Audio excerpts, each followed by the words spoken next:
feeling a little bombarded with all the takes out there these days. Yeah. Especially when it comes to masculinity relationship. Yeah. Like the future of society. Right. I mean, it can be a lot to process. It really can. So today we're going deep on a book that's generating some serious buzz. It's called The Patriarch's Dilemma. Oh, yeah, I've heard of this one. We're going to try to, sift through everything and really pull out the most thought-provoking stuff. Okay. So you can walk away with a solid grasp of, what the author's arguing and what it all means. Sounds good. This book tackles some pretty sensitive topics head on. Yeah, I definitely. mean, it challenges a lot of those mainstream narratives we hear about gender roles and feminism Right. and the future of relationships. Absolutely. And because of that, we really need to, approach it with a critical eye. Yeah, I think that's key with anything like this. Absolutely. Yeah. We're here to guide you through the author's perspective. Right. But at the end of the day, it's up to you to form your own conclusion. Right. Think of us as your companions on this little intellectual journey. I like that. So what's the big idea here? The author argues that traditional masculinity is under attack. Right? That there's a systematic effort to demonize it and even to emasculate men. They're pretty upfront about that. Yeah. And they trace this attack back to a few sources. Feminism, progressive, Yeah. even the education system itself. Interesting. And they argue that these forces are leading to a decline in men's well-being and their influence in society. Makes sense. So yeah, they're not pulling any punches. No, they're not. They're laying out a pretty stark picture, but they back it up with some real-world examples. Oh, really? Like they talk about how the traditional classroom setting, Yeah. with its emphasis on sitting still and conforming, Right. might actually be putting boys at a disadvantage because boys, they naturally have more energy and a need to move around. Oh, I see. Yeah, that's a good point. It makes you wonder if our institutions are really serving the needs of boys. Yeah. Does it ever? And taking it a step further, they even argue that the rise of the incel movement is a direct result of men feeling lost and confused in a world where traditional masculinity is demonized. That's pretty heavy. It is. It's definitely something to think about. Yeah, for sure. Now let's unpack another big concept from the book, Okay. patriarchy. Oh, They define it as a historical social system okay. where men held the primary power and authority, both in families and in society as a whole. Right. The classic definition. Exactly. But what's interesting is they argue that this system, Yeah. while it certainly wasn't perfect, Sure. did provide a certain level of stability and order. And they contend that the decline of patriarchy has actually led to a lot of the societal issues I see. that we're grappling with today. Okay, that's an interesting take. To really bring this to life, Yeah. they dive into the historical origins of patriarchy. They even link it to evolutionary biology Whoa. and the need for survival in harsher environments. That's fascinating. They also talk about how religion, especially Christianity, Yeah. played a role in supporting and reinforcing those traditional gender roles. Right. And what I found particularly interesting is the connection they make Okay. between the decline of patriarchy and the feelings of confusion and displacement that a lot of men experience today. Yeah, I can see that. So they're really trying to understand the historical and societal context. They are. Now, here's where things get even more interesting. All right, I'm listening. They delve into the role of biology. Biology. They make a strong case that the biological differences between men and women are not just social constructs, Okay. but are deeply rooted in our evolution and our genetics. So it's nature, not nurture. Well, they're saying it's both. Gotcha. But they really emphasize the biological underpinnings. I see. And they use some pretty fascinating scientific evidence to support this claim. Like what? For example, they talk about how men's and women's brains are literally wired differently, Oh, wow. which could explain, those potential differences in cognitive ability Yeah. and emotional. They even get into the influence of hormones, Okay. particularly testosterone, Right. on male behavior. Interesting. It's like they're saying, look, we can't ignore these biological realities. Yeah, we can't just pretend they don't exist. And while it's important to acknowledge that environment and social factors definitely play a role, Of course. the book argues that ignoring these fundamental biological differences Right. can lead to misguided policies and a denial of men's natural strengths. Okay. I'm starting to see where they're going with this. Yeah, it's a pretty compelling argument so far. It is. And we're just getting started. Can't wait to hear more. Stay tuned. All right. So they're saying we got to look at both nature and nurture, right? Yeah, it's a complex interplay. Now, get this. The book even goes on to claim that the legal system Oh, boy. has actually become weaponized against men. Weaponize, that's a strong word. It is, but they make a case for it, especially in areas like family law Right. and sexual assault accusations. Those are some sensitive areas. They are, and they argue that societal biases and even just outdated laws Yeah. often end up working against men in these legal battles. Interesting. For instance, they cite statistics on how women are more likely to be awarded primary custody in divorce cases, Oh, wow. Really? which can leave fathers, feeling alienated from their children. Yeah, that would be tough.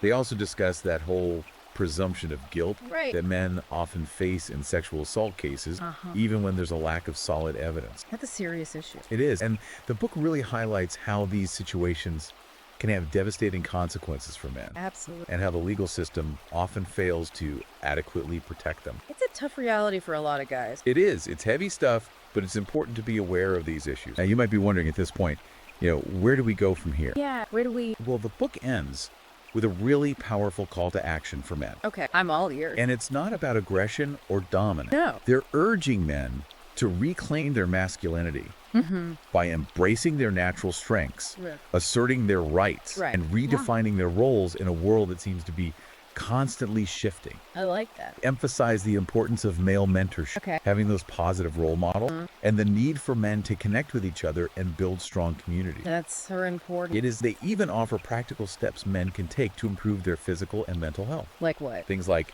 exercise, healthy eating, stress management techniques. All the good stuff. It's like they're providing a roadmap for Yeah. men to navigate these challenging times, Makes sense. both individually and I collectively. dig it. Now, one of the most interesting parts of the book for me Okay, what is it? was its take on feminism. Feminism. Huh. That's always a hot topic. It is, but they don't just demonize it outright. Oh. They actually acknowledge its historical importance Okay. and the positive contributions it's made to society. That's fair. Like, they point to those early waves of feminism that fought for essential rights, like the right to vote and equal pay. Yeah, absolute Right. rights that were crucial for women's advancement. No doubt. But the book argues that later waves of feminism, Okay. particularly third wave feminism and beyond, have taken a different turn. Interesting. They suggest that these later waves have focused more on dismantling traditional gender roles Okay. and power structure, Right. often at the expense of men. I see. And they even go so far as to say that some elements within the feminist movement Yeah. have become hostile towards men, Whoa. framing them as the enemy rather than partners in achieving equality. That's a bold statement. It's definitely a controversial perspective. For sure. And not everyone's going to agree with this assessment of feminism. The book presents a thought-provoking Yeah, it is does. worth considering. I agree with that. It encourages us to look at the evolution of these movements and to really examine the impact they've had on society. That's a valuable exercise. It is. Now, how does this whole evolution of feminism Yeah. tie into what the book calls the patriarch's dilemma? Okay, I'm curious. Well, they argue that the decline of the traditional patriarchal system, Right. combined with the rise of certain feminist ideologies, has created this sense of confusion Okay. and uncertainty for men. I can see that. They're not sure what their role is anymore, Right. what's expected of them, Right. or how to navigate relationships with women in this new landscape. It's like the rules have changed. Exactly, the old rules don't apply anymore, Right. but the new rules haven't been clearly defined. It's a recipe for It confusion. is, and the book suggests that this confusion can manifest in a number of ways, Like what? from a decline in men's mental health Oh, wow. to an increase in risky behavior.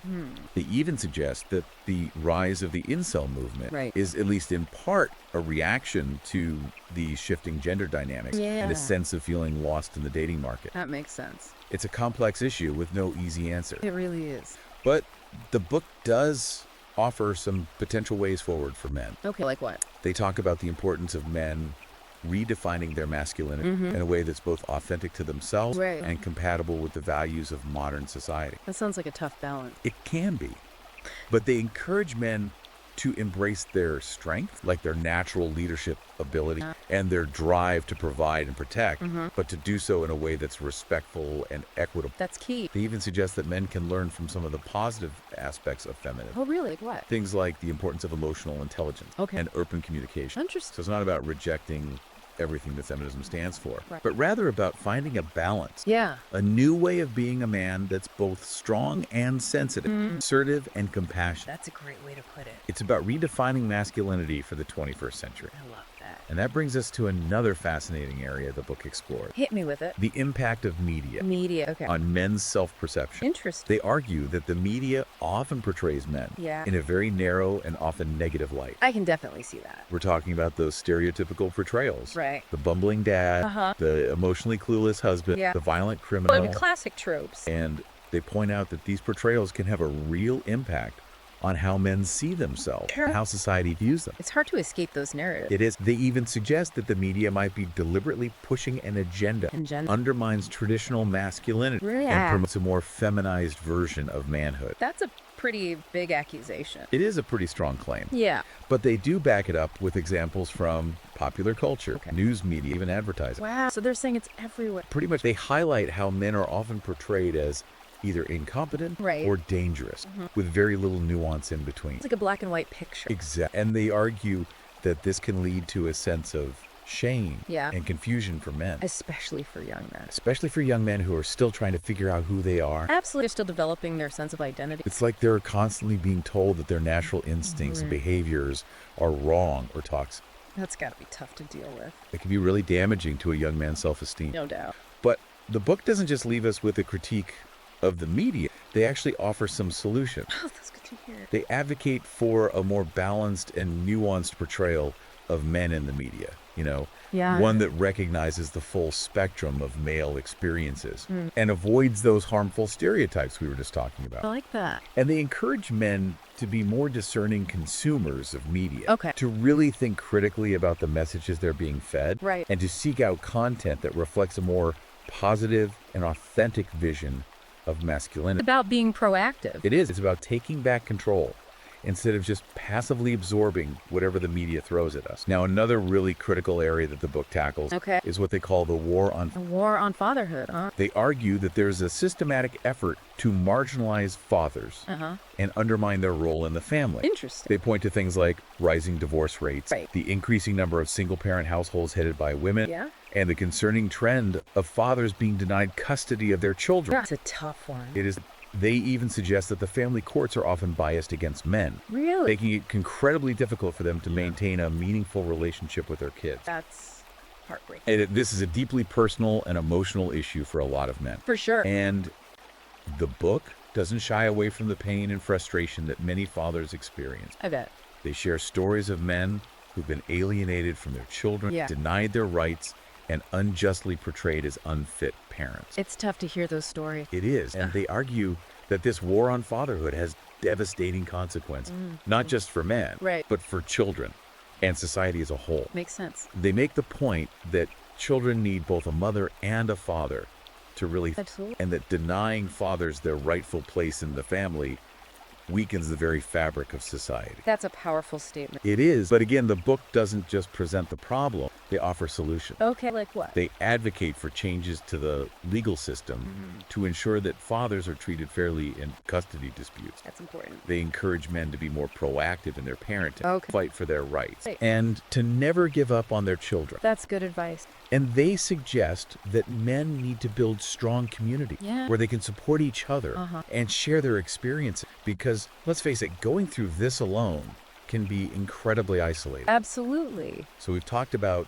the demonization of masculinity, the dispossession of men, this war on fatherhood.